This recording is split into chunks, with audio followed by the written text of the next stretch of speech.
No, Sketchy Works. Not like Maru-chan. Okay? Hello and welcome to Flippin' Through the Internet's #1 Mad Magazine news, review, and interview channel. And today we're flipping through not Mad Magazine. Well, maybe one, but it's a reprint. Anyway, before I get started, I want to say what's up to the people in the chat. This is where it all started. This is where everything started going downhill. Little Cozy Nostril. Is this a line for Zoodles? No, but you're in the place that you need to be. Harvey Esquire. Hello. Hey. Great to see you again. You're here every single time I live stream now, and it warms my heart. Sketchy Works. Okay, this is really where things started off the rails, and then Sketchy Works comes in, he feeds into it. You don't engage Kyle. That was your mistake. Harvey gives him a real answer, right? And then he gets this, like Maru-chan. But no, not like Maru-chan. Maru-chan those are just Japanese noodles, right? Those are made of wheat, just like every other noodle in the world. They just look different. Here's the deal. What they do is they take a zucchini. I don't think they cook it. And they put it in this device, and it peels the zucchini, and then it cuts it into a noodle shape. And then you cook them, and it's good for people who don't want wheat and stuff like that. Anyway, Cam Hayden, hello, great to see you, bro. Look, we have 2 artists from Freaky Magazine in the house now. I saw that Cam Hayden posted his issue. He got his issues early. As is tradition, I think, in the publishing world, if you contribute to the issue, then you get a comp. You get one for free. But I still haven't gotten mine yet. And I'm not pleased. I'm not pleased about this. I want my newest issue of Freaky. I want it, and I want it now.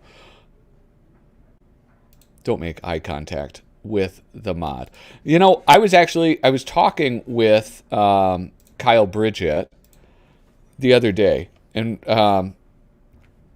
because he's helping me out with something. And by helping me out, I mean like he's literally holding my hand through this thing. And he asked about polls, and we found out that we can actually have polls in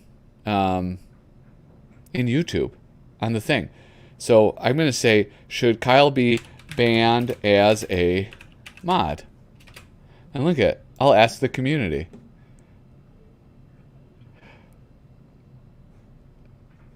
All right, so I think that should have gone live. I don't know, though. You guys will have to... Oh, here we go. The poll is going. And I think my connection might be garbage. 100% of people said no? This is not good. 0% said yes. How many people voted, though? How do I find out about that? Anyway. Good evening to you, Shane Buckley. Shane Buckley, I got that email from you. A pretty cool thing arrived. Something he was talking about not that long ago. You guys remember... Here, do I have a super special handy? I don't. But you guys all remember how super specials would come with the inserts. It would either be like they reprinted excerpts from the original Mad comic, or there would be things like posters or stencils that you could then use to deface things, or even records, the record inserts that we know and love. And Shane Buckley reached out, and it was in the 80s? I forget. Shane, remind me, please. In the 1980s, he sent in a letter to Mad Magazine asking about whatever happened to those. Is my stream down? I really hope it isn't, but I can't really tell.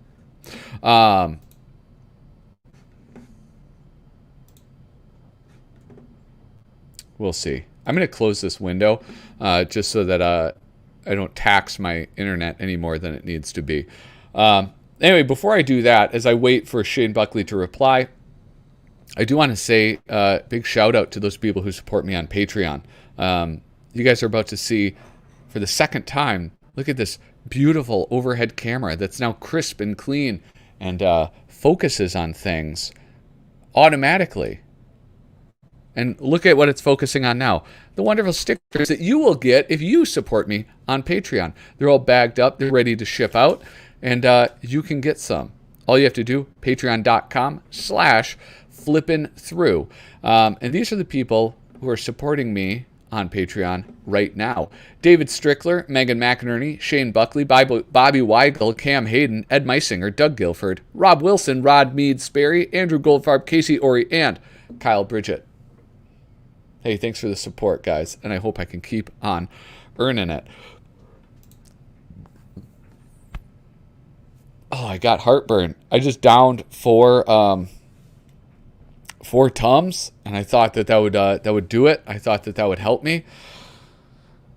Not yet. They haven't kicked in yet, so we'll see. We'll see how that goes. Here we go. Shane Buckley in 1983 sent a letter to Mad Magazine and says, I'm disgusting. I apologize, guys. I had Chinese food today, and I ate like a whole container of beef broccoli, and then also like a container of rice. I really overdid it. Anyway, so he sent an email, a letter to the people at Mad saying, like, what's up? Where's all the inserts? Let's get them back. He didn't share with me the details of it, but apparently he had like a laundry list of things that they could do. And they replied, look at the Mad letterhead. Shane, thanks for the ideas. Unfortunately, we had to stop doing inserts because of cost. Madly, JF. Now, who could that be? I mean, logic dictates John Ficarra, but I don't know. Would he be bothered? Would he be bothered to respond in 1983? I think maybe. And Shane pointed out, he was like, that doesn't look like his signature.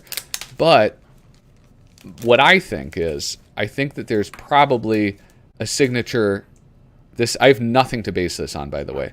But I think that there's probably a signature he uses for like autographs, and then a signature he would use just like shorthand stuff. And I mean, here we go. At the time, I'm assuming this is in 1978, issue 202. In 1978, he was an associate editor. And so I feel like that would fall under his purview if he was still associate editor. But I don't know. I don't know what he was doing at the time you sent that letter.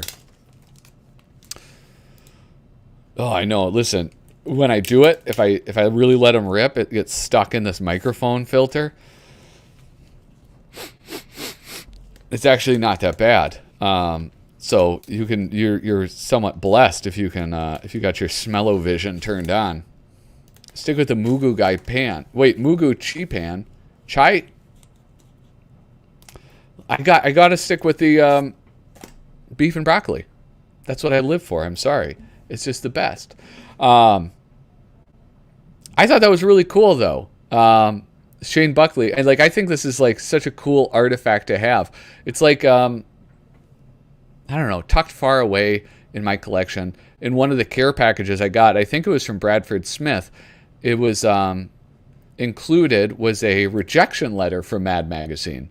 And it was like, I mean, this is so much cooler because it's handwritten and somebody took the time and it's the letterhead. The rejection letter is cool, but there's no signature to it. It was just like this form letter, and it was very amusing. But yeah, I love this. This is a pretty fun knick-knack. I don't know what I would call this, a thing to have. Anyway, there was, I don't know, is Senor Feijão here? He's one of the Brazilian viewers, and I had a where is it? Here's another thing. Switch to this, and it's too small. This fella, I don't know how to pronounce Brazilian names, but it says, "Hey, thanks for your great videos. Excuse me, but I have sad news. The mad editor at 80s and 90s in Brazil, who signed as Ota, passed away yesterday. It's a big loss for us. Could you make note about this on your channel, please? Thank you so much. If you want to tag me, I appreciate it." I don't know how to tag you. I don't know how to. I don't know how to do that. But I got some info on this. Oh yeah, this is I looked up the Maruchan ingredients because View Sketchy works. I actually got this as part of my notifications. I set up a Google alert just with the word Mad Magazine in it. And 90% of the alerts that I get are irrelevant. It's just somebody writing about a comedian and saying something like, they probably grew up reading Mad Magazine. Or, somebody in the New York Times being like, this politician must be taking notes from Mad Magazine mascot Alfred E. Newman. What me worry? And it's always dumb and it's never relevant unless somebody dies. But this was one of the few times where it was relevant because Ota died. I didn't realize Mad had such a presence in Brazil, but it seems like it must have been, aside from like Canada, one of the biggest markets that they had, because one, there's a ton of people that watch these videos from Brazil, and also like a lot of the covers, they seem to have a very strong editorial staff. So they would reuse stuff, but then also do their own content and their own covers. And the Brazilian covers are pretty cool, pretty wild, as you could guess, from Brazil. But I just wanted to take time and talk about this dude, because as far as Mad history goes, for the worldwide Mad, this is very relevant. So Ota, I'm just guessing how to pronounce his name, cartoonist and legendary editor of Mad Magazine, dies at 67. The cartoonist, comic book artist, and editor Ota, who has been working since the 1970s, and who stood out in the Brazilian edition of the humor magazine Mad, died this Friday. Otacílio Costa, don't know how to say that name. There's letters in here we don't have. We only have 26. They got some bonus ones. Born in Rio de Janeiro in 1954, was 67 years old.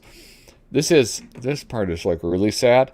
The illustrator's body was found in his apartment north of Rio.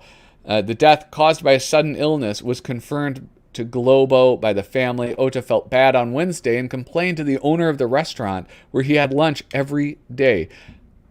But he returned home normally, as he lived alone and did not return to the establishment in the following days. The owner of the place, along with the neighbors, found it strange and called the family into action.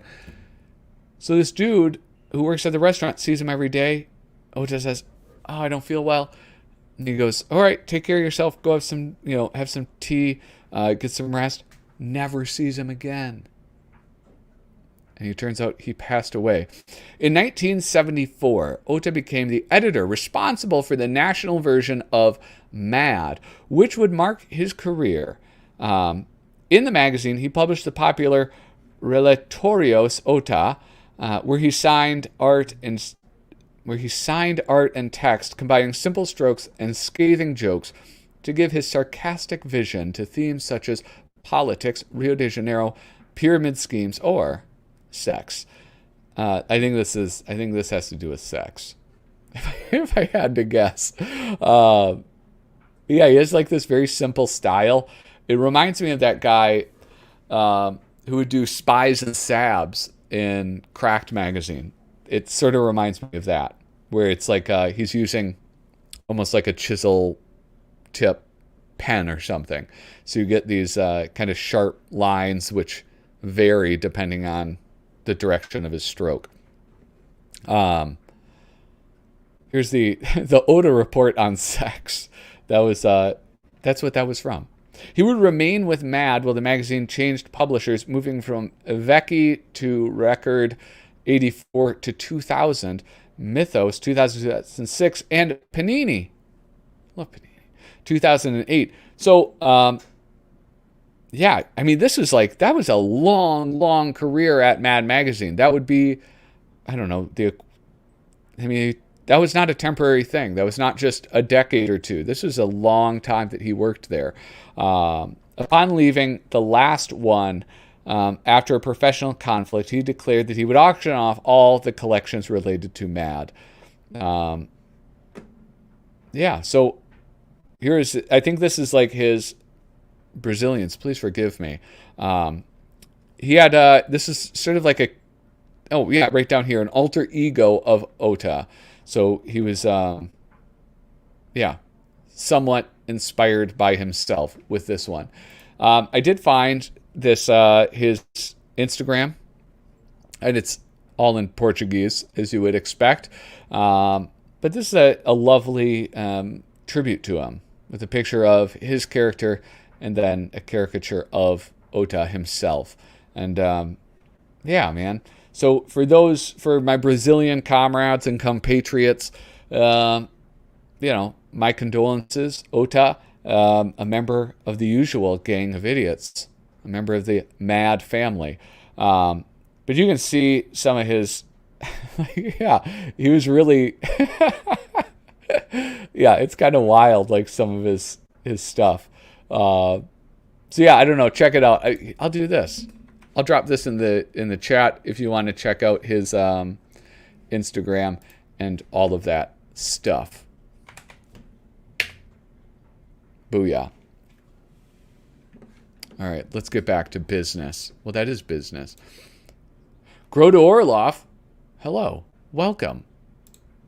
Yeah, it's an artifact. That's a good term for it. I think that's right. That's the right one to use. Certainly not a knick-knack. A knick-knack is like something you throw away. That's an artifact. That is that is heavy sentimental value, right? I have a couple of international issues. Wait, look at this. Actually, I have a bunch of international issues that I forgot about, and I was thinking maybe I'll do this right now. Or maybe I'll do it eventually. I don't know. I know I promised EC Comics that we would flip through, but I don't know how.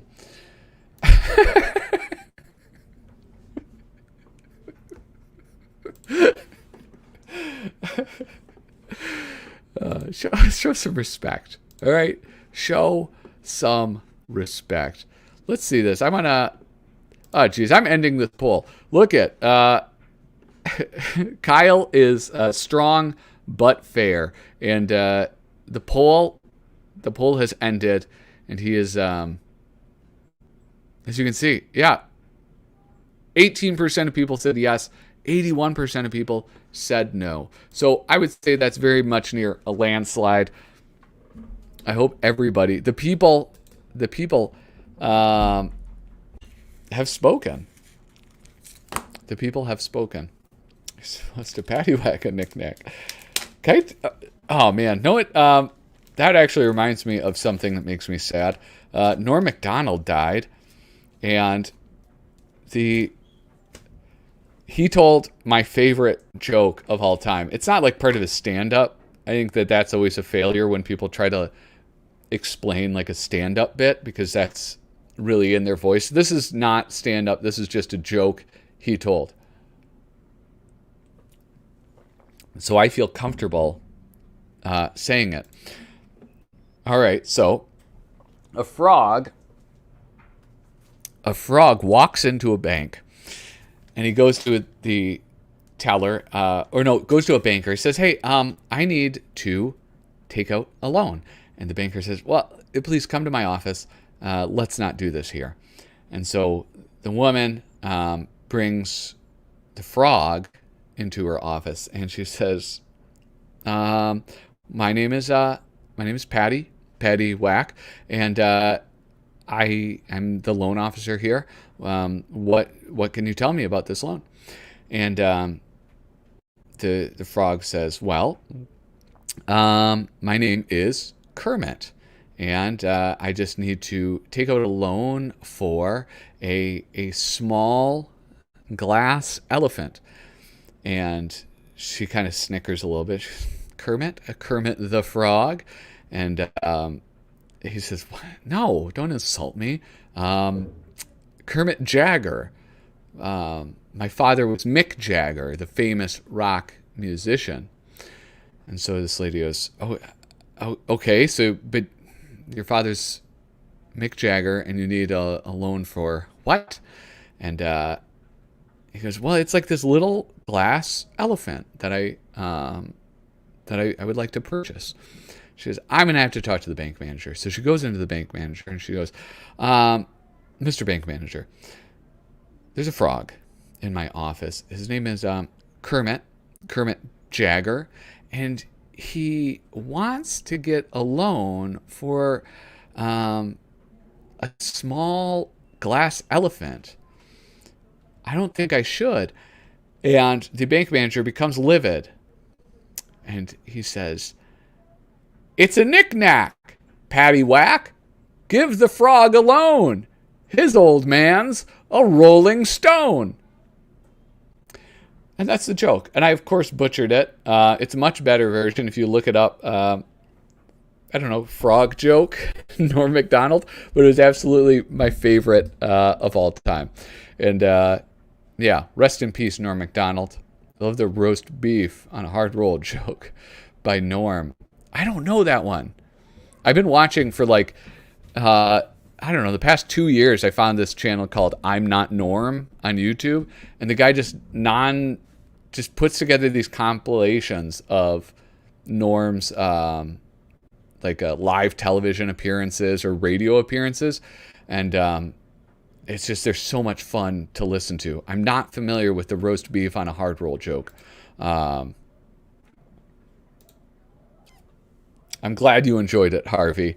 It's a very stupid joke. And of course, Norm Macdonald does it about 1,000,000 times better. The people of... Oh, yeah, here we go. Now to ban the 18%. Oh, shit. Hey, raise your hand, please, if you voted to ban Kyle Bridget. Stay the course. You should see the EC Comics Instagram page. Yeah, I need to explore EC Comics a little bit more. The Wiener Dog bit is good. Or is that the one where... Never mind. I'm not going to say it. I can't just go around repeating jokes. So here's what I got. These are the 3 that I posted on Instagram. I got Two-Fisted Tales, The Haunt of Fear. These came in, I think most of what I have now for the EC Comics reprints were from Shane Buckley. And so I got a boatload of these. This is Mad reprint by DC Comics. This is... So yeah, I don't know. This was in the year 2000 that they did that. And then, since we were on the topic of International Mad, this is Mad Magazine number 524 from Australia and New Zealand. You know what I like about this? Is we learn that the Canada is to the U.S. as New Zealand is to Australia. Oh, god damn. Oh, God, I'm so sorry. It's the GERD. It's the GERD talking. I should have eaten a Omeprazole this morning. Anyway, so I think I'm going to do a... What is that called? All right, hold on. Search here on YouTube. Norm Macdonald on Conan O'Brien, early part 2 for the joke I mentioned. When you have time. Love your work, Patrick. Hey, man. Well, thank you. I've not seen you here before, so thanks for leaving a comment, and thank you for the kind words. And I will definitely check that out. I'm going to call an audible. That's a sports reference for those of you.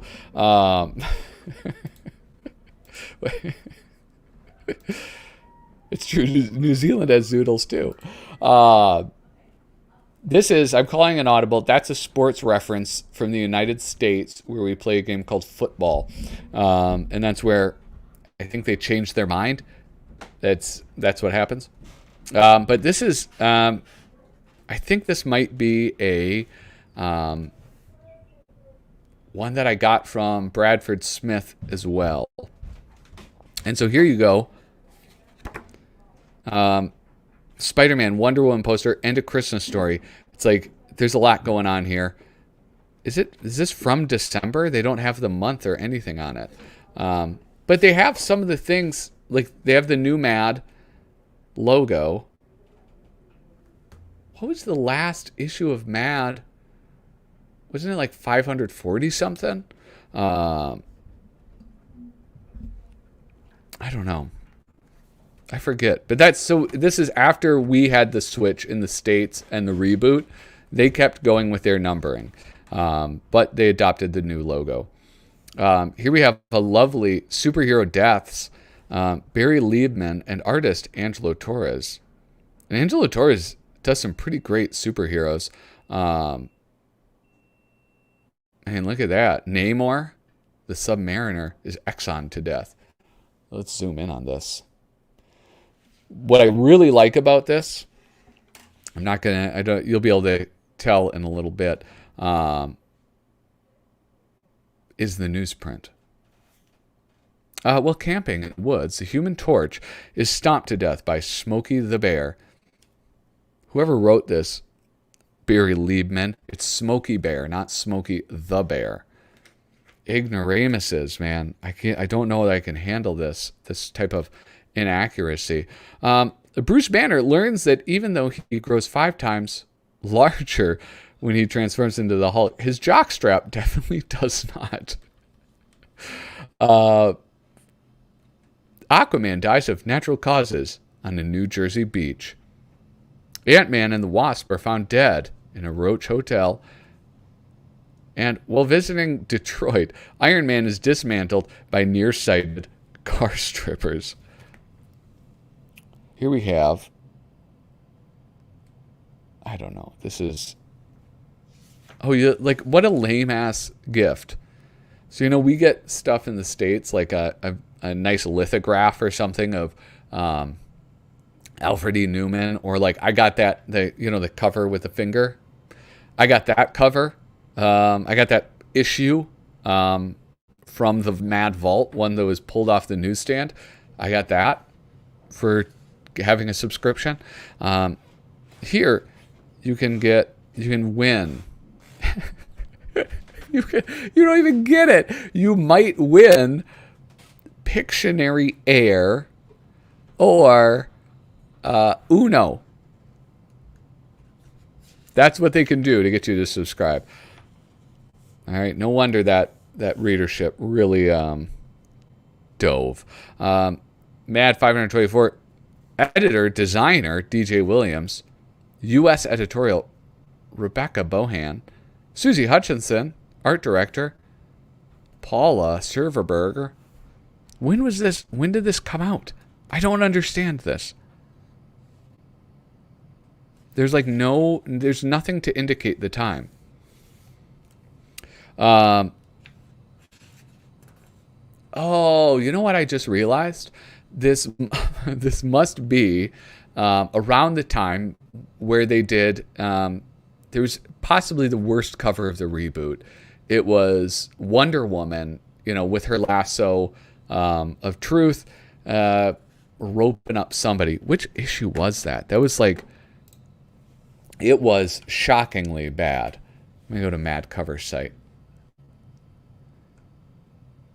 Boom.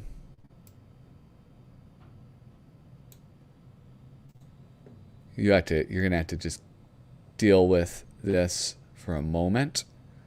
Momentarily. Oh, here we go. It was reboot. It was the reboot Mad number 15. And it's just well, look at it. This is it.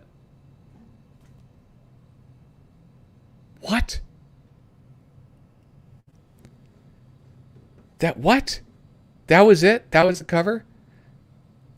It's just Gal Gadot, or Gadot, however you say her name. And then there's a tooth. Oh, she took his tooth. Is that canon now? She stole his tooth? That's not, like, that's a molar though too. It's not even a front tooth. There's so many things about this that I don't like. All right? I don't like any of this. Cover artist Isabella. I'm sorry. I don't mean to be rude, Isabella. But I don't like this cover. All right? It looks like you've done a lot of covers, some of which I really like. Like this one? The one with the... Oh, wait, no. She's only done one thing. Okay. You've only done one thing, and I'm...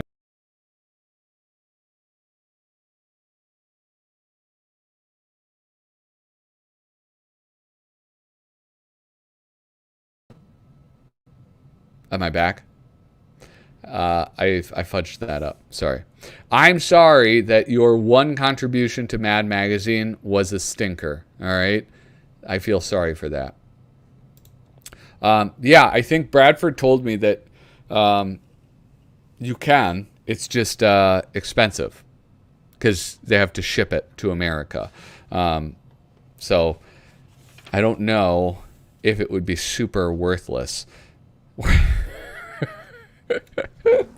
That was a Freudian slip. I don't know that it would be super worth it. A listless story. Writer Desmond Devlin. Artist Tom Richmond. I remember this, where they went back and got this one. Seems like a flop. Movies Mad Missed. Who knew? Yeah, I'm glad that they went back and got this. It's I didn't realize, like, well, they have to guess, right? They can't, and like people, you know, like Tom Richmond and also like Bill Morrison talked about it, I think, in my interview, where it was like, what is, you know, like you don't know what a hit will be. You kind of have to just guess, or you wait around long. You wait around long enough, and then you're too late. It's like, okay, we know it's a hit. We know everybody sees this, but now it's out of date because it's several months later.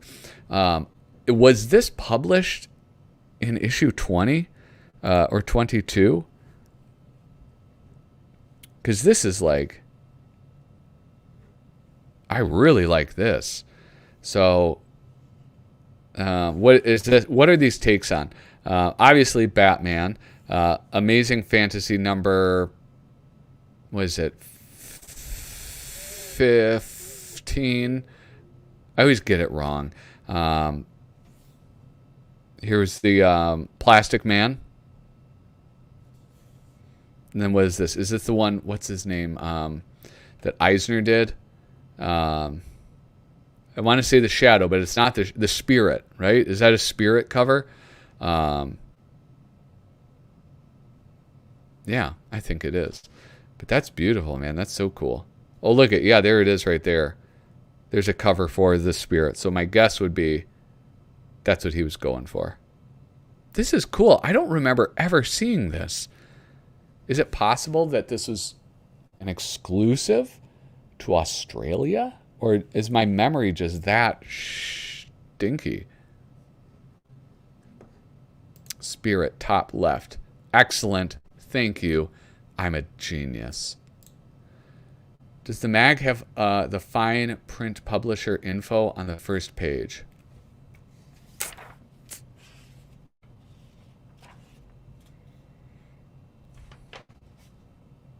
No. No, I'm not seeing it. But I also am not sure I know what you're talking about. I think I'm having some connection issues. I think somebody is like streaming something upstairs and sabotaging this. What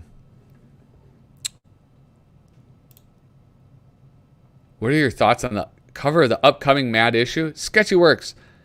I need your help. to stay up to date on this stuff. I have not seen the cover for the upcoming issue. Isabella, goddamn, Isabella's reach, it's far. All right, anyway, let's focus on this. Has anybody else seen this, though? That's my question. I mean, this is like, as far as like a spy versus spy comic, like it's kind of a ripoff. But I mean, like this whole spread, this is amazing. I love this. But I really like corny things like, you know, homages to old comics and all of that.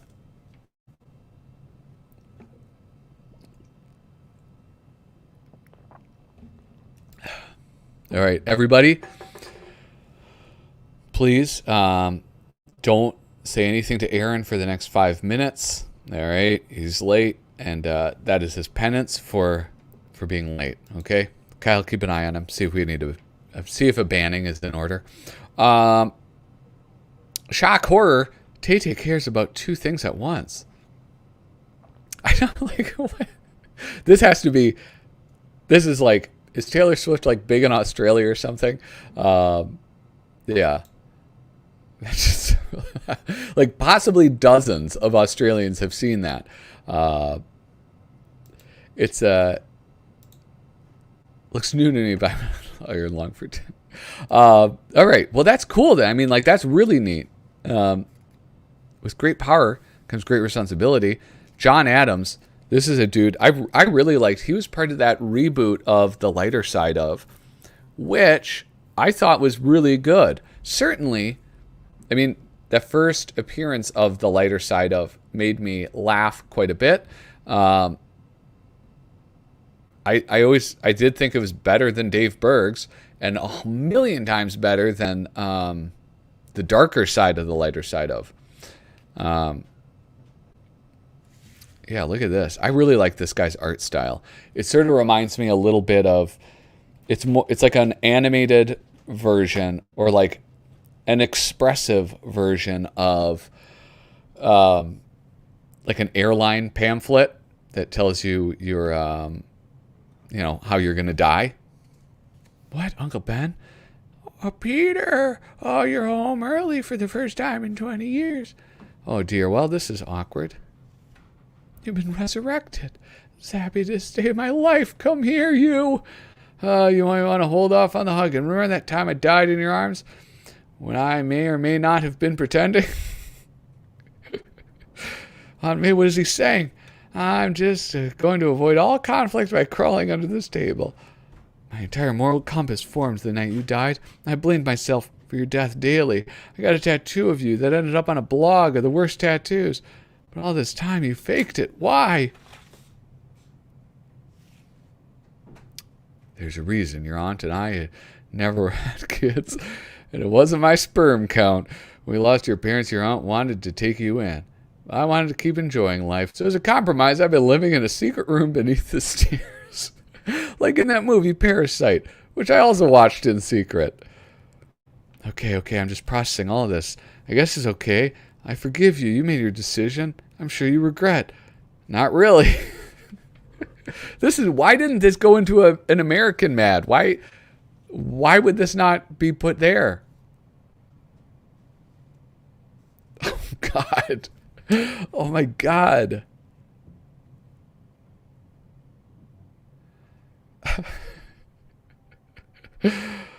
Oh, geez, Louise. This is awesome, dude.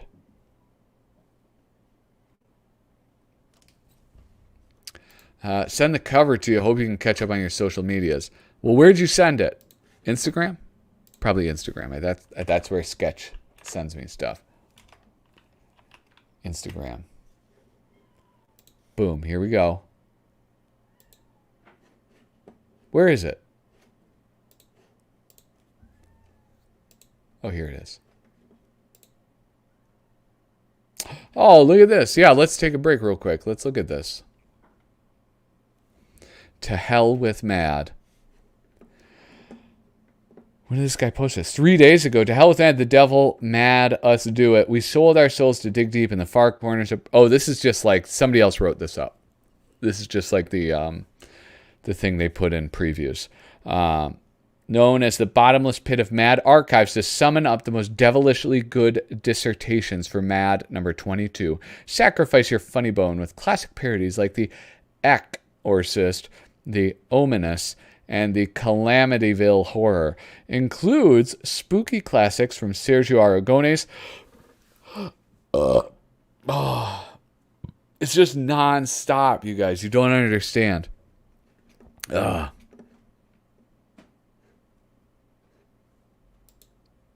don't understand this reference. Oi.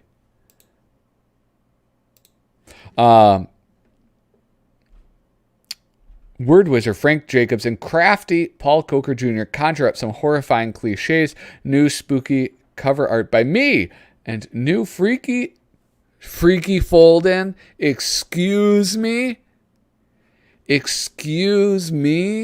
Jason Miston. Jason Miston art. It's not even, get a freaking better name, bro.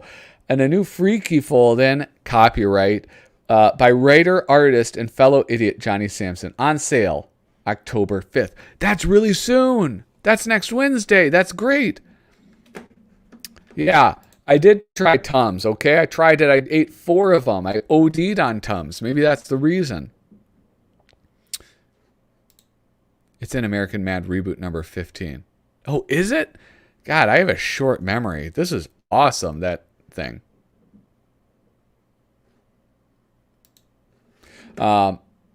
Here, I need to... Excuse me? A freaky fold-in? Freaky is a registered trademark. Copyright.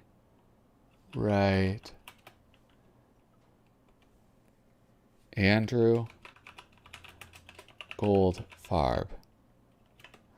Please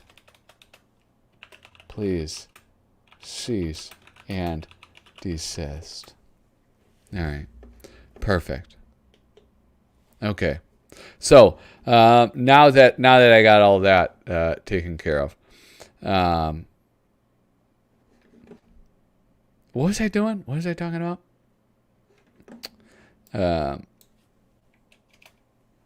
Oh yeah. Wait a second. I do want to say what I think of that. I think that's a cool cover. I like that, and it's like it's a return to form, right? Is that true? I don't even remember the last one. Yeah, like an Alfred E. Newman, a Newmanized character. I enjoy that. I'm a sucker for that. Though I do like the visual things that I've talked about before. Like the visual gags that Christ, who's the guy? Norman Mingo would do. I do like the Newmanized characters. And I think this is fun. Look at, and she's eating the barf. That's fun. And little Teddy Ruxpin back there. He's all screwed up about it. You do lawyer work on the side? Yeah, I am. Yeah, if you guys need, this is nobody. I thought I mentioned this. This is also a legal advice channel too. So if you guys need legal advice, just hit me up. All right. American law, Canadian law, Australian law, Brazilian law, as long as it's not in Portuguese. I can do all of it. It's cool. It's real cool. I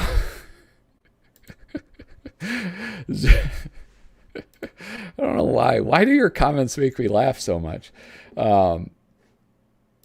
Anyway, let's get back to this overhead one. Well, I feel dumb. I mean, this is awesome. And I feel dumb for not recognizing it. But this, I certainly do recognize. Well, wait. Is this the one I'm thinking of? One of these ones where they did these superheroes, they had comic book artists, like legitimate comic book artists, do the art for. Like, well, hold on, that's Torres. No, this isn't it.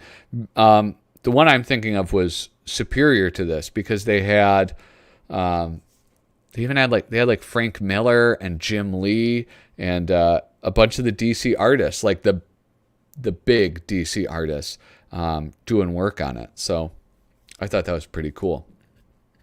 How about this? Hey, speaking of freaky, speaking of Andrew Goldfarb, Hot Horror Planet. If you guys like this, if you like Andrew Goldfarb, go check out Freaky Magazine. Have you ever heard? Oh yeah, you mentioned something. Have you ever heard of Magic 1978? I'm asking you this because it's spooky month. It's Spooktoberfest. Spooktober. Okay, listen. I get distracted so easily. IMDb.com.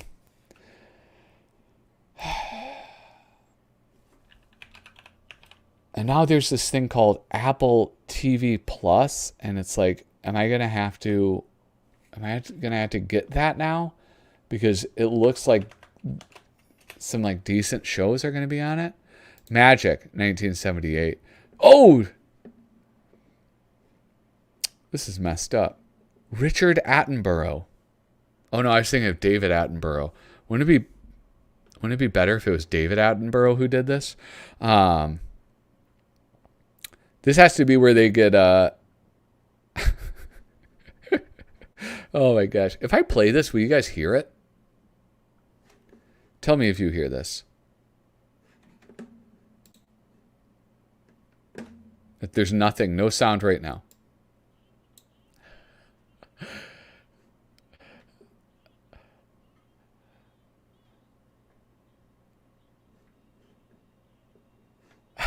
Can you guys hear that?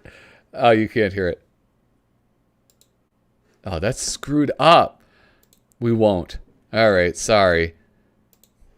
This thing's... Oh, man, I wish you guys could hear this. All right, never mind.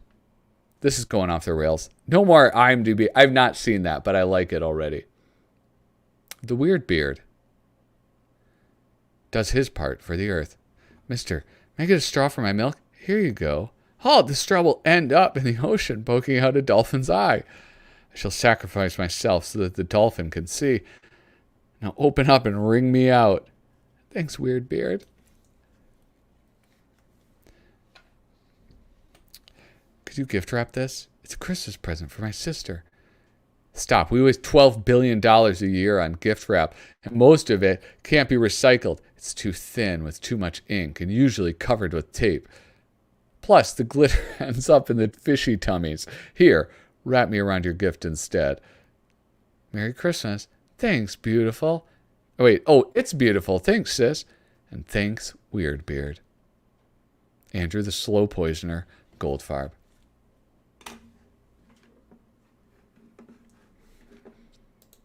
You have to share a tab, not a window. Oh, I get it. Like I have to do share my screen. And then it will do it? Are you sure? Let me see.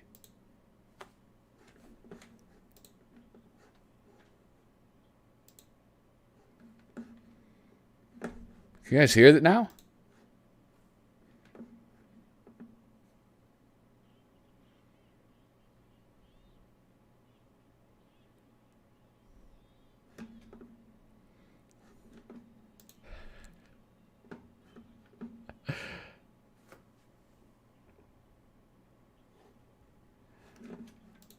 Are you telling me you didn't hear it again? Share. I did it. I did it right. You're just bad at explaining. You also had to click share sound. Christ, are you kidding me? Oh, Chrome tab. Oh, here we go. Now I'm doing it. I will watch it again for the third time. Here we go. Now you guys can hear it.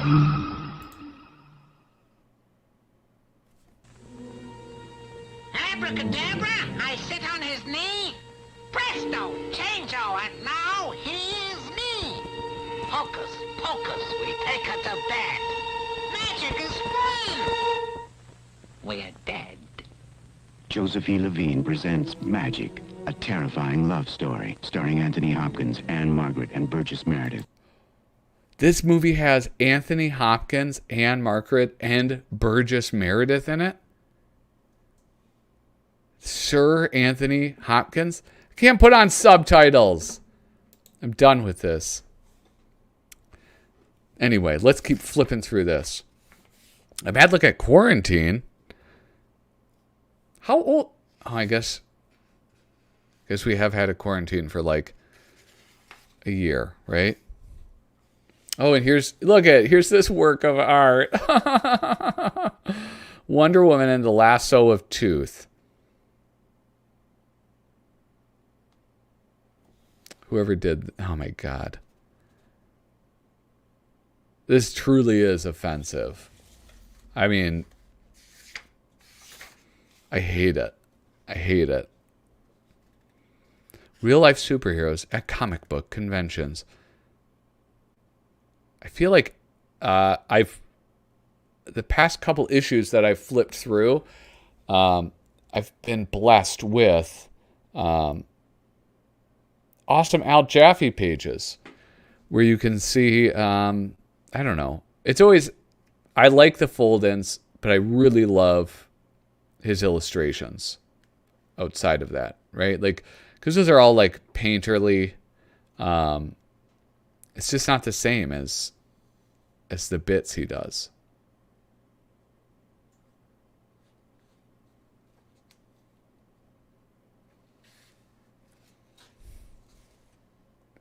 Oh, look at, there's Sergio. I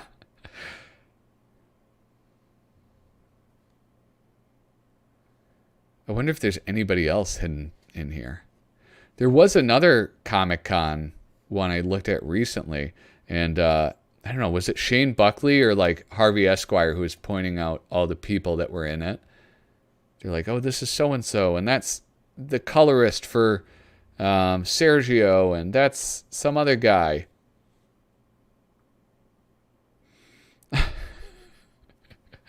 Oh, I love that.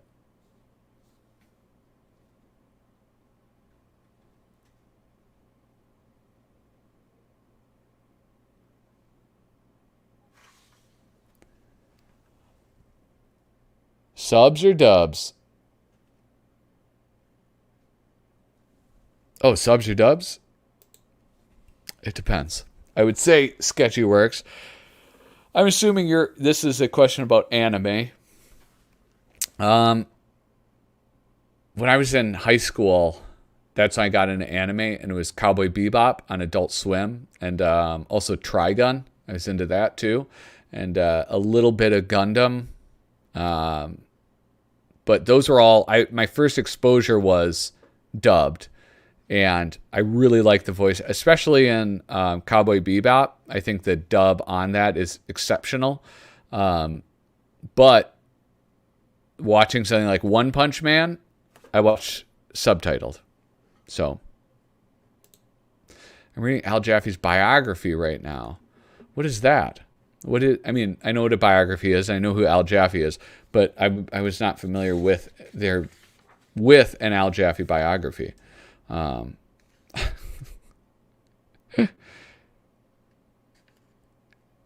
Ganucci Mance. For the pocketless man who won't carry a merce, Ganucci presents pants for carrying. Mance holds a Ganucci wallet, iPhone 11 Pro Max, and ecstasy baggies, and are made with the finest Italian craftsmanship.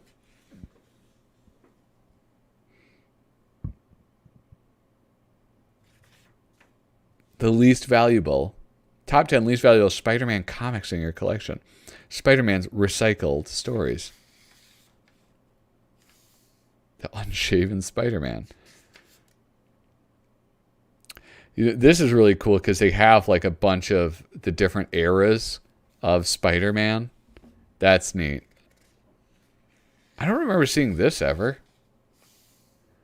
But as we know, my memory is pretty short.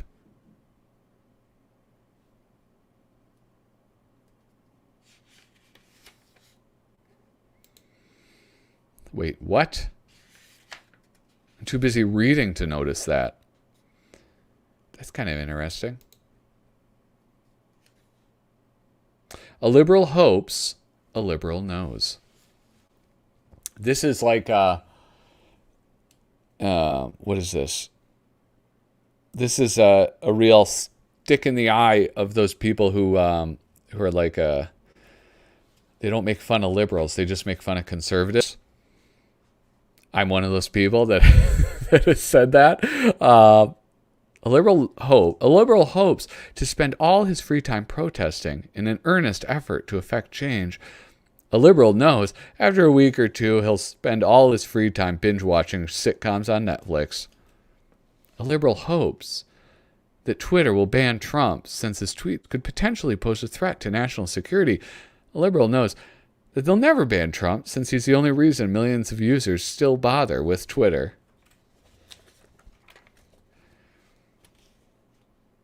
A liberal hopes to subscribe to the New York Times and the Washington Post to better support a free press. A liberal knows she'll go back to playing Candy Crush Saga on her tablet after hitting the Times paywall. Yeah. Listen, they really fucked up. Newspapers fucked up because they started free. I mean, free on the internet. They were like, oh yeah, we'll post our articles. And then suddenly they want to charge. You goofed. You goofed, guys. A liberal hopes to elevate the discourse by only debating issues of vital importance. A liberal knows that every political discussion she'll have will devolve into the mocking of Trump's hair, hands, or golden shower fetish. A liberal hopes that a disastrous Trump presidency will cause history to look kindly upon the Obama administration. A liberal knows that even Trump starts World War III with a deranged, that even if he starts it with a deranged late-night tweet, half the country will somehow pin it on Obama. A liberal hopes that Democrats will find a transformative candidate who will unite the masses in 2020. A liberal knows that they'll probably just trot out Hillary again. Well, that one, you were wrong. You were wrong on that one. What is this? The wide world of supermodels. Pout, Zit, Catwalk, Puff, and Bimbo.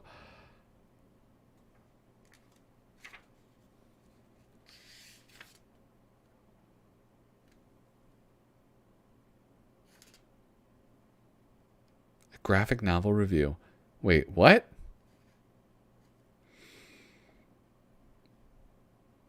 By This is kind of crazy. There's no way this is in the American one. The Blackest Night, Past Your Bedtime by Jeff Johns and Ivan Ruckus. That's so funny. Jeff Johns and Ivan Reis had Blackest Night, which was an amazing event for DC Comics. That's so crazy. It's like 5 paragraphs written out. There's no way that saw print in the United States. The network of super geeks.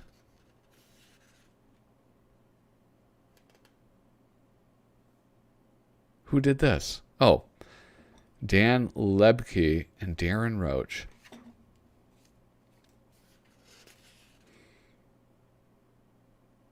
Oh, this is this is interesting. Okay, so this is a colored one. Recolored. It wasn't recolored. It was colored for the first time in modern times. George Woodbridge art, and I mean, is it just me, or I mean, this is just Kyle. Kyle is good at analyzing this stuff. It looks like it was just like the fill tool, like on all of these. Like there's no variation in shade. There's just like, so all blue, all brown, darker brown for the leather briefcase. I guess there's a little bit right here, but that's just from the swooping lines. It looks bad. It looks like a coloring book. It looks like something I would do, not something a colorist would do. Undercover boob. All right, so that is my issue. Ooh, back issues. Sniff out some stinky issues right here. Just $8.99 each. Wait a second. $8.99 each. But this issue costs $6.99. This must be the American ones or something, including postage and handling. I guess that's it. Yeah. That's pretty cool. I do actually have another issue of Australian Mad that I can do. But before I'm like, what, an hour in? I don't think this will be like a full 2-hour live stream. We'll see, though. But I want to at least get into this. Tales calculated to drive you mad. Because this is one I have not cracked open.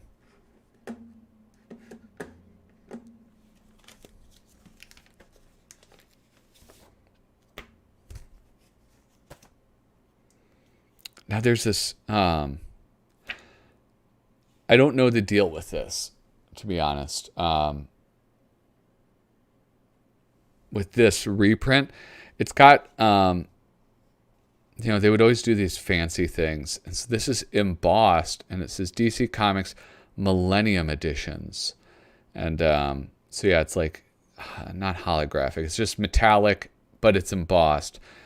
And so the cover's embossed. But then the back cover's also embossed, but without, it's just the embossment. There's no metallic aspect of it, so you can kind of see it when the light catches it, which I think is slightly weird. 1,000 years ago, the state of the art that combines words and pictures was the illuminated manuscript. I gotta take a sip of water because I apparently cannot read.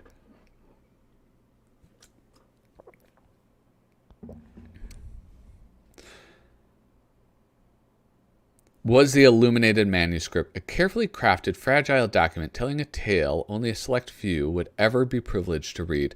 1,000 years from now, the art form may evolve so that each of us takes the raw electrons from the air and turns them into our own fantasies, moving and speaking on command for the world to access. In between those forms, we have comics. What? Paul Levitz, what were you smoking when you came up with this? Paul Levitz is like a DC historian. He wrote the book on DC Comics. DC Comics celebrates the Millennium Mark by offering you the best and most vital example of our art form. This Millennium Collection represents our most creative, most cataclysmic, and most collectible issues for your shelf. This dude takes it seriously. Today, when you hear the name Mad, most people either think of the popular Fox TV series or the black and white magazine that's still published for a mere $2.99, cheap. Yet Mad started life as a color comic book, part of William M. Gaines' plan to publish the kinds of comics he wanted to read. After inheriting the company in the wake of his father's accidental death a few years earlier. Oh. That sounds like the start of a Shadow radio play, doesn't it? A publisher dies and his son takes over. His son is finally able to tell the stories that he wanted to tell. Who knows what evil lurks in the hearts of men? The Shadow knows. A telling sign of this influence was Gaines' decision to change the meaning of the company's name, EC, from educational comics to entertaining comics. Working with writer-editor Al Feldstein, Gaines put out a variety of high-quality horror and science fiction comics, led by Tales from the Crypt. When the duo was joined by the brilliant writer-editor Harvey Kurtzman, the line expanded to include War, or as the title itself described it, He-Man Adventure, with a ruggedly realistic two-fisted Tails, hoping to to further expand his line. Gaines thought about what he wanted next. As described in the introduction in the original Tales Calculated to Drive You Mad, they considered and rejected westerns and romance, but Gaines wanted something fresh. So it made sense in late 1952 to put out a humor title, taking advantage of Harvey Kurtzman's prodigious talents. Mad's first issue had stories illustrated by the usual and spectacular stable of EC talent, Jack Davis, Wally Wood, and John Severin, all illustrating tales with funny twists on standard EC formula. It was Kurtzman's intent to spoof all genres of comics, and he wrote and laid out everything in exacting detail. The artists, encouraged to be wackier than ever, responded with some of, I'm not going to, well, should I? I'll just keep reading it. Hold on. I'm already so far. Their most engaging work. By the second issue, the title's unique brand of humor started to exhibit itself. Suddenly, all the artists seemed to be named Melvin, and Mad's first mass culture parody appeared, Melvin, a slapstick take on Tarzan. Within a few issues, parodies of cultural icons became the comic's calling card. Mad spoofed everything from sports to superheroes, and people laughed. Thanks to word of mouth, the magazine's initially weak sales began to grow. Mad's success spawned multiple competitors, even one published by EC itself called Panic. As Mad's second year came to an end, Kurtzman told Gaines that he felt he had exhausted the spoof genre. Coupled with the newly formed Comics Code restrictions, Gaines ran with Kurtzman's concept of turning Mad into a black and white magazine. The new version of Mad, which began with issue number 24, was an instant success and even went back to press for a rare second printing.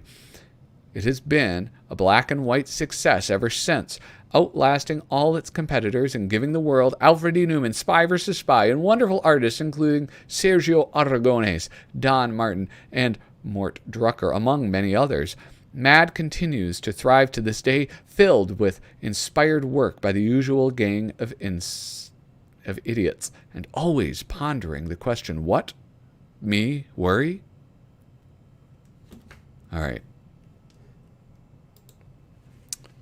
Well, I mean, obviously that was to remove any, what do you call it? Suspicions, right? Well, I don't have a motive because I don't even want to take over the comic thing. I think I'm starting a brand new conspiracy theory, which I have to say I'm kind of proud of myself. I wonder if part of that was Bill was an atheist and EC was mostly doing Bible comics before he came along. Or maybe he just didn't care about comics yet. Maybe. This is a really good facsimile of it. I love this, though. It is kind of interesting because, I don't know, like the modern printing techniques, it looks kind of weird in some spots. Like there's like this, it's not as uniform as you would normally see it.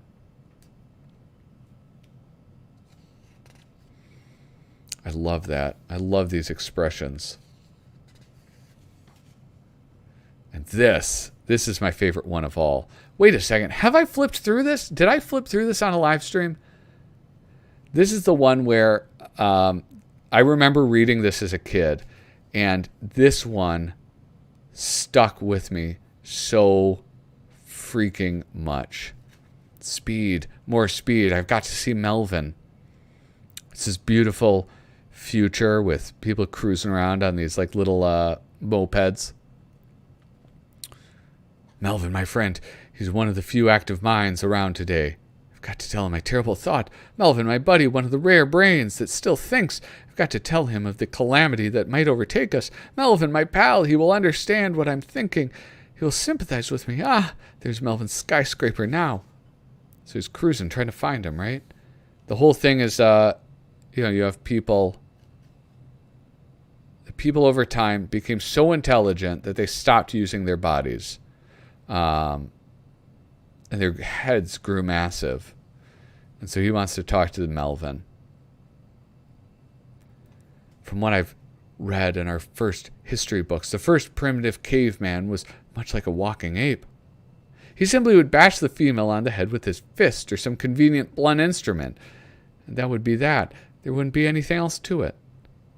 The blunt instrument, that tool, that was man's mistake, for that tool was the first in a history of tools that man would fashion to do his work for him. It's just awesome. You know what's interesting about this? I don't know who this artist is. Is this Wally Wood? I know, like, all you nerds know it right away. I don't know it. It's not signed. Yeah, it's Wood. Okay. It's kind of interesting, like, these proportions he has for the women. Like, they almost look like, they almost look like children in a way, like with their big-ass heads, you know? Like, their proportions are just a little goofy in this one. Especially, like, if you look at the one that, like, this one right here. Right? She has, like, kind of short arms. Like, maybe the word I'm looking for is, like, dwarf. Maybe that's what I want. Or, like, yeah, maybe that's the proportions. They're dwarfish proportions. But anyway, so they go through all of this, right? And technology coddles them and cares for them and loves them, right? And they use less and less of their bodies, except for perverse pleasure. And here, I'm going to have to zoom out. I'm probably making people motion sick with the way I'm moving around. And then this is the part I was talking about. I remember sticking with this, and there's this nightmare. They fall over, and they don't have the strength to get up. They can't do it. And when I saw the movie WALL-E, I immediately thought of this. It was like a decade later or something. Probably more. I don't know. When did WALL-E come out? But I remember seeing that scene where it's like that tubby dude. All the people are they're giant, and their bones have changed, and their proportions have changed, and the man falls out, and they've all fallen out, and they can hardly move. And it was this. I am whoever wrote WALL-E, or designed WALL-E, they had to have seen this. I refuse to believe that they were not inspired by this. Obviously, the story's different enough where it's not like plagiarism, but it's just like this whole thing with the driving chairs that tip over and then they have to die. Yeah.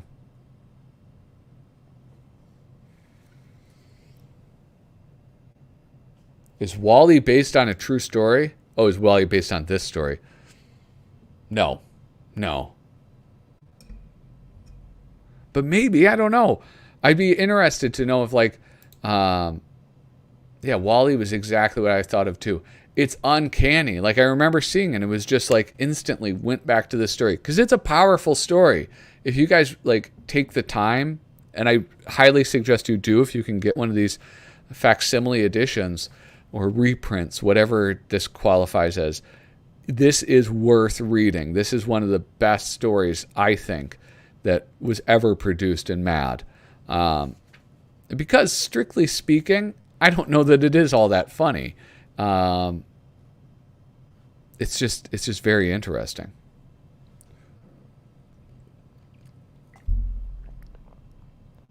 Oh, hey. Or the MAD archive. Is that what I have? No.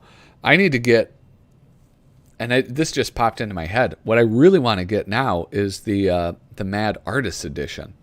That's what I feel like I really, really need. As I go through this, I'm almost certain that I flipped through this.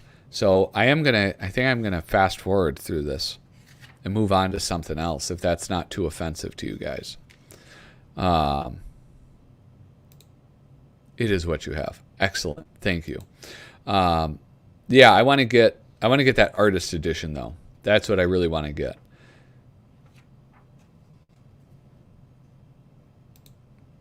It should be a reprint if MAD makes a 70th anniversary issue. Yeah, you know what I want? Oh, some Severin. Oh, yeah, we got some Severin lovers here. It's Varmint.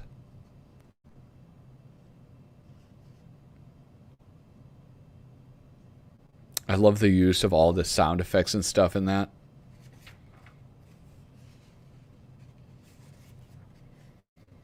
I mean, because it is kind of hard to, like, explain, like, the din of a bar or a very noisy environment in comics.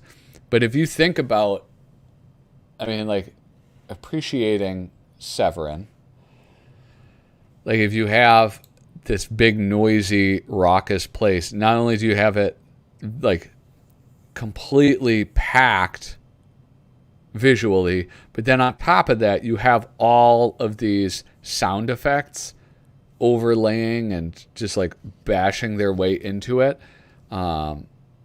It's pretty cool. I think it conveys it pretty effectively.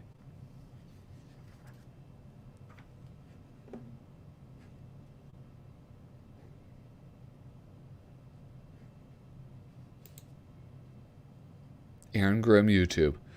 No, I've not checked out your YouTube channel. I have not. I'll have to remember to Google it when I get done with the live stream. Yeah. What do you do? What kind of content do you do? But yeah, John Severin.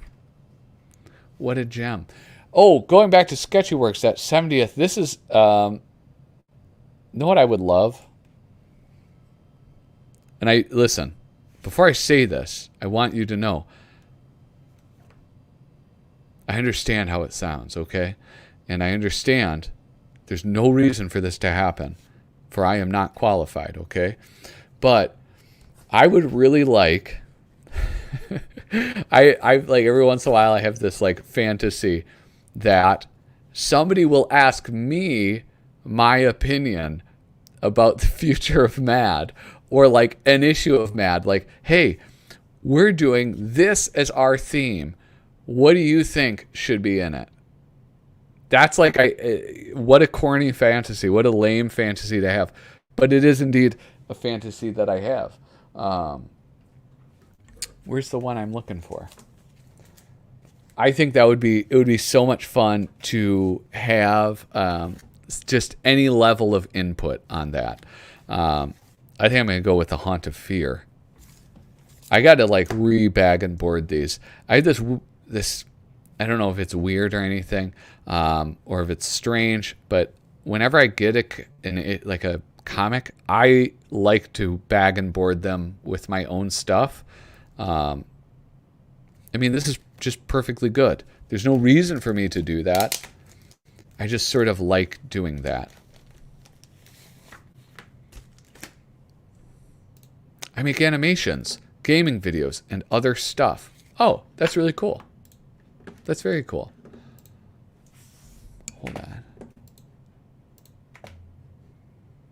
Jeez Louise. What was I going to say? Yeah, animation is, like, I think it's, let me try to compose my thoughts. One of the coolest things about YouTube is that it's allowed people to learn and produce and publish their own animations, and just grow as artists. Like, I don't know, it just seems like pretty awesome that it is. Yeah, I don't know what I'm saying. Oh, hey, what's up, bro? Oh, it's like Adam. Okay. Well, hey, Adam, thanks for letting me know about Ota, man. And it's, yeah, like I said, anything for my friends in Brazil, the boys from Brazil, anything. Maybe not that. Hey, this is a family show. You're just coming in. Okay, here, I'll start from the top. Here, you missed this, Australian Mad. You missed this, which I realized halfway through that I flipped through before already, and now we're on to this. And also some news out of Brazil. That's it. That's all you missed. And I'm going to zoom in a little bit more. Now, these are the things. This is the stuff you guys are going to have to help me out with, because I know that these are not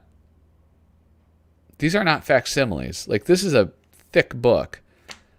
And so I believe what they do is, this is number 3, not a reproduction of The Haunt of Fear number 3.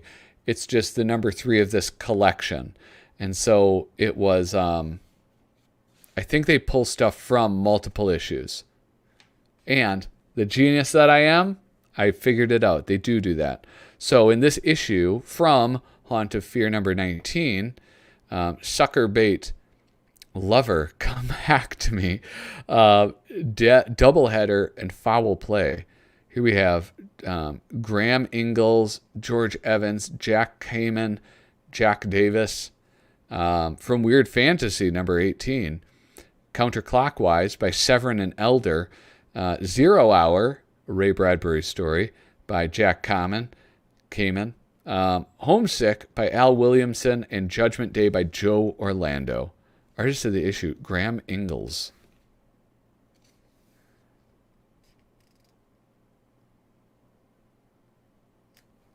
Oh, that's interesting. Graham Ingalls. So, I was, to be honest, not familiar with Graham Ingalls. But it says, on this page, we reprint the artist of the issue feature used in the original run of EC Comics. Ghastly Graham Ingalls was the definitive Old Witch artist. And so they would have, in the Haunt of Fear, the Old Witch, the Vault Keeper, and the Crypt Keeper. And they would just, fill you in. They'd give you the introduction to these. That's all I know.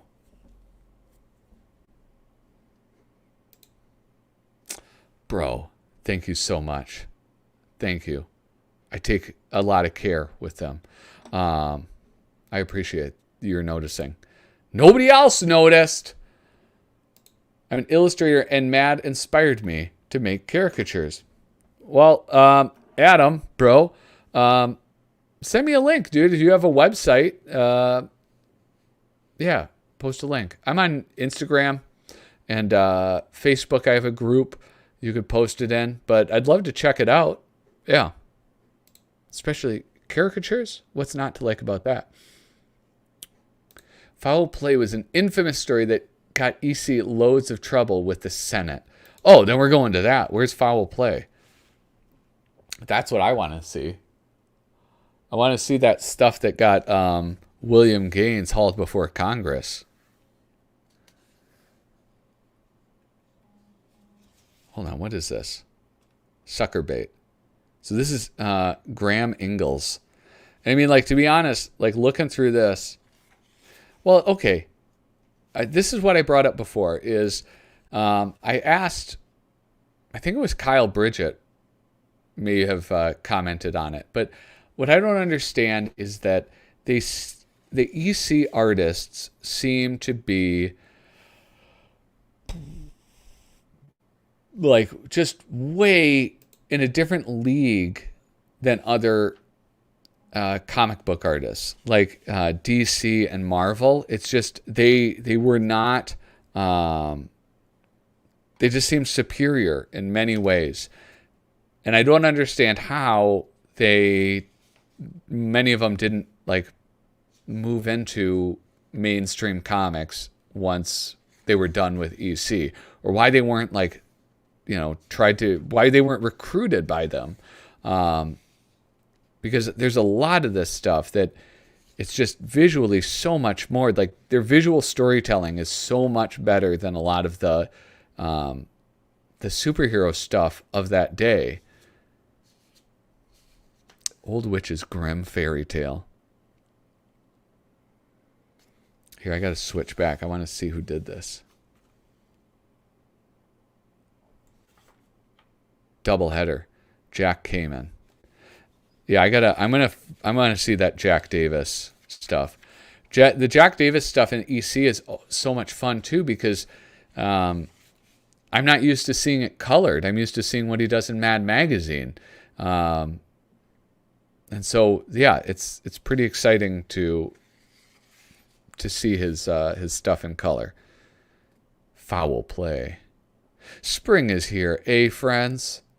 It's baseball time again. Well, I've got a baseball horror yarn that'll drive you batty, so creep into the crypt of terror. Settle down on that sack, and your crypt keeper will pitch you the blood-curdling, spine-tingling, fearful fungo fable I call foul play.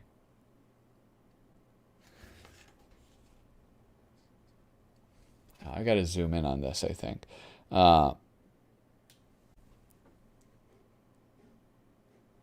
Season 1, Tales of the Crypt series DVD has a great documentary about the comic books as extra.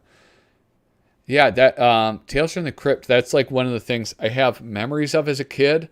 And like the Crypt Keeper, I remember not really being interested in it. I wasn't like scared by him. I think I recognized like it was a puppet. It's not that frightening. But it's not something that I watched a lot of. But I'm pretty sure maybe it was just on reruns or something when I was first seeing it. Oni plays animations on my channel. Okay, I don't know what that means. I love the Russ Cochran reprints. I bought him before I bought them. I bought him before I bought them from the candy store. I ever saw an episode of Tales. I bought them. Okay, I think I got what you mean. Gaines gave them the freedom to be creative. Yeah, I guess that would be it, right? Is they get to do whatever they want. A big part is that all the other comics disliked EC specifically because they were a league above. The CCA was seemingly written specifically to put EC out of the biz. Yeah, but you would think that from like a business standpoint, I don't know, man. Like, who was the head of DC? Was Julie Schwartz in charge then? That may have been later. But you would think that they would still, like, as businessmen, would be like, let's get these guys. Let's put these crazy artists on these other stories. I don't know. EC Comics are so skilled that the other publishing comic companies hated them, so the EC staff were probably ostracized. It says in it that he felt bad drawing foul play. Jack Davis does look like, if you see pictures of him, he looks like the nicest grandpa of all time. Also, Gaines paid better, especially for Mad Magazine. From a business standpoint, it worked. Yeah, I get, like, as I was just suggesting, like, business-wise, it's like, well, everybody's buying Batman anyway. Why would I pay somebody more? It would be a better product. However, if people are buying it anyway, why go through the trouble? What goes on, you ask? Why, this midnight game in the moonlit Central City ballpark? Come back with me to last season, to the final days of the Bush League pennant race. Okay. I still don't get it, though. I'm going to be honest. I think I get it, but I don't get it. Now, this is what sucks.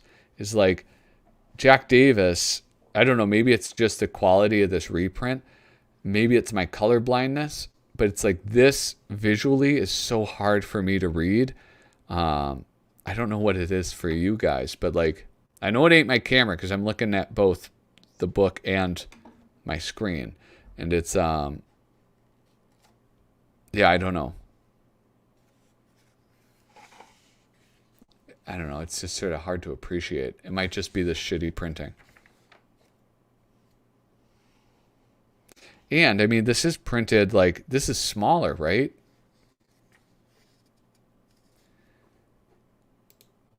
Seems like a lot of text. Yeah, all the EC books, like I have the, I forget the guy's name, but it's the guy who did Master Race. He was Krigstein, Bernard Krigstein. I bought from Fantagraphics his collection, and just having the lines, I love looking at that. But there's always so much text. It's like, I'm here to read a comic, fellas. All right, I'm not here to read Chekhov. Okay. It's a little nuts, but I'm a simpleton, right? I was not, if I was back in the 1950s, I'd I'd be reading superhero comics, not EC comics. I'm simple. All right. Like my father used to tell me all the time, he'd say, Patrick, do you know what your problem is? And I'd say, what, Dad? He'd say, you're ignorant. Holy shit. He would say, you're ignorant. Oh my God. Look at that. I wish I could just see the lines, like just the inks on that page. Wait, what the hell happened? I guess I have to read it. They don't show the whole thing, but look at his guts are all around the bases.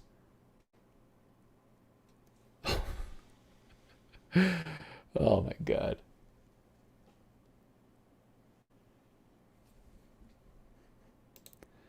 It's a do-it-yourself Mad Ball. Dude, Mad Balls, man. That's right. Kyle, I forget. We're like the same age. So we got the same memories. The artist apparently got the pages already lettered. Oh.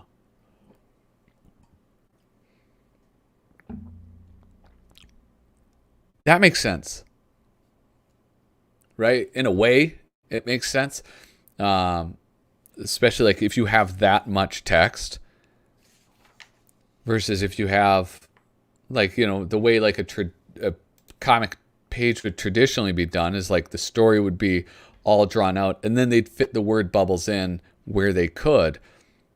But like you need the artist to draw in this panel like 3/4 of the page has to be able to be filled in. Or 3/4 of the panel, right? So yeah, that makes sense to me. My God. It's just so cool. My only regret is that I'm getting into EC Comics and I feel like they are at their most expensive right now. 0 Hour, adapted from a story by Ray Bradbury. I'm very curious about how they would do that, like with Ray Bradbury specifically, because I've seen them do a couple Ray Bradbury stories. I've seen them do a story that I'm almost certain Ray Bradbury wrote, but didn't, like they adapted it, but just didn't give him credit. Like, how did that work with that? Did they just like call him up and say, hey, we want to adapt this story? Or just like give him credit, call his publisher? Like, how does that work? Whoa. This is some cool art right here. Look at this. Williamson. The story is about a baseballer who's jealous of another player and kills them via poison. The baseball teams get their revenge by dismembering him and uses body parts as equipment. Oh my God.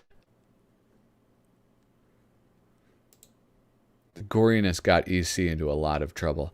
Yeah, like what I know about EC mostly with the goriness is the covers. Like especially the suspense stories with like the woman's decapitated head or the guy like hanging himself or blowing his brains out.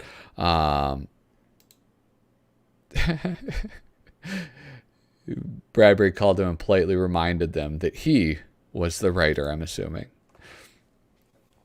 I really like this page, though.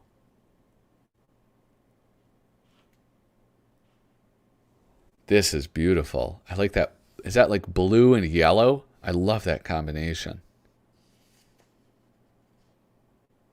Then like this, the use of like the duo shade on top of those illustrations. God, it's so cool. Nothing's cooler than a pistol in outer space. I'll tell you that.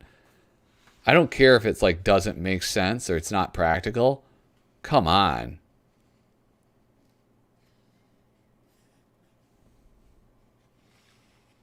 Look at that. Look at that passionate kiss. Oh, hold me, David, hold me. Darling, darling, when I get back and you're free. Oh, man. That's so cool. Afterwards, EC became exclusive adapters of Ray Bradbury's work in comics.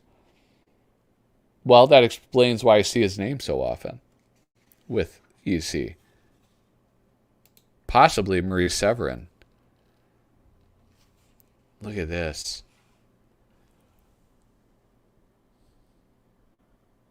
Is there any wonder why, like, this is, like, people's romantic view of space? I mean, look how freaking cool that big glass, the big plexiglass dome. Like, why don't they do that? We still have space people. Why don't they still do that? Put the giant glass dome on it? I mean, personally, that seems smart. Right? You can see, you have better range of view. It's so cool. Wait, what's the gun for? For you, Larry, I'm going to kill you. Oh, he gets him with his space pistol. God. And look, he has a smoke. David, remember how he buried Larry in an unmarked grave, then reported day after day.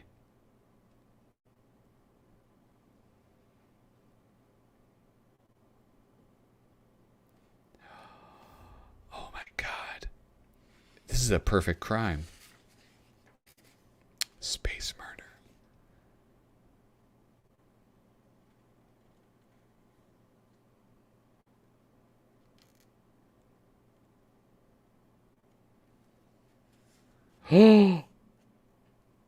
Dude, there's some tragic stories in these. I'm sorry. I just I just started reading. Dude, that's like a testament to these, right? When I'm supposed to just be talking the whole time and end up just getting completely distracted. I wish, yeah, I know they were different things, Mad Magazine and this stuff, but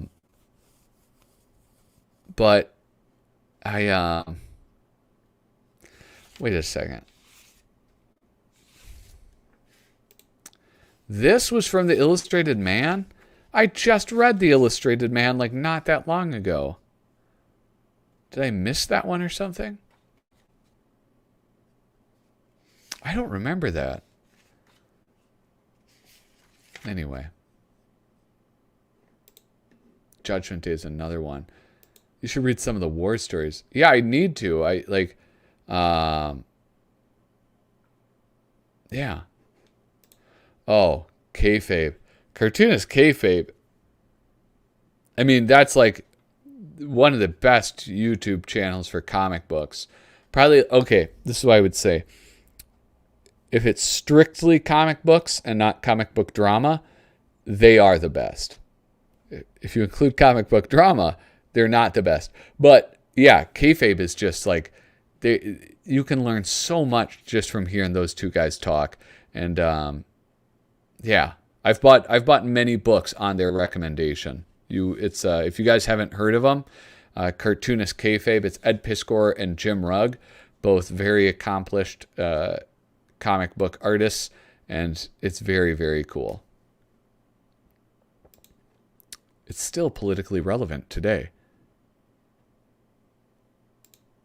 Oops, my mistake. I thought it was something else. Oh, okay. I mean, I could be wrong. My memory is not good, especially when it comes to like traditional books. I have a hard time remembering plots and short stories, things like that. Man, Joe Orlando is cool. Oh yeah, what I was going to say is I know that they're different things, Mad Magazine and EC Comics, right? But like when you compare Joe Orlando, the stuff that he submitted to Mad versus the stuff in here, I just think like I so prefer his stuff from here. And it's like it feels so wild and creative, and that's probably in large part due to the source material, right? Like it's easier to be kind of wild and creative if you're doing a space adventure about robots and, you know, aliens. But yeah, I don't know. I just prefer his stuff here to Mad Magazine. But like Jack Davis, I mean, I guess like I kind of like his Mad Magazine stuff better. What do I teach? I teach 5th grade. Everything. I was supposed to be the English language arts teacher, but we changed things. And so now you got to teach everything. Yeah.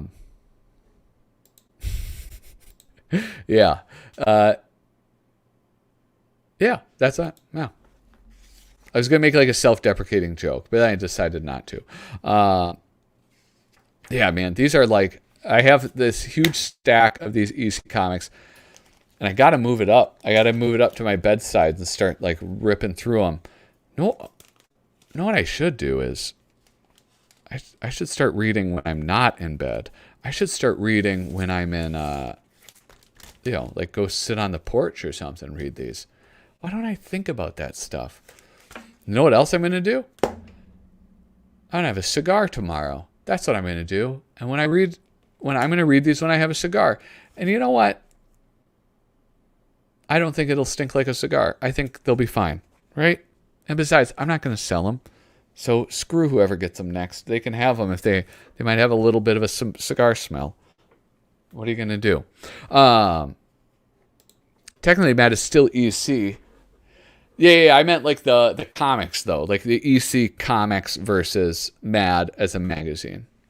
Okay, so don't be so pedantic, okay? No,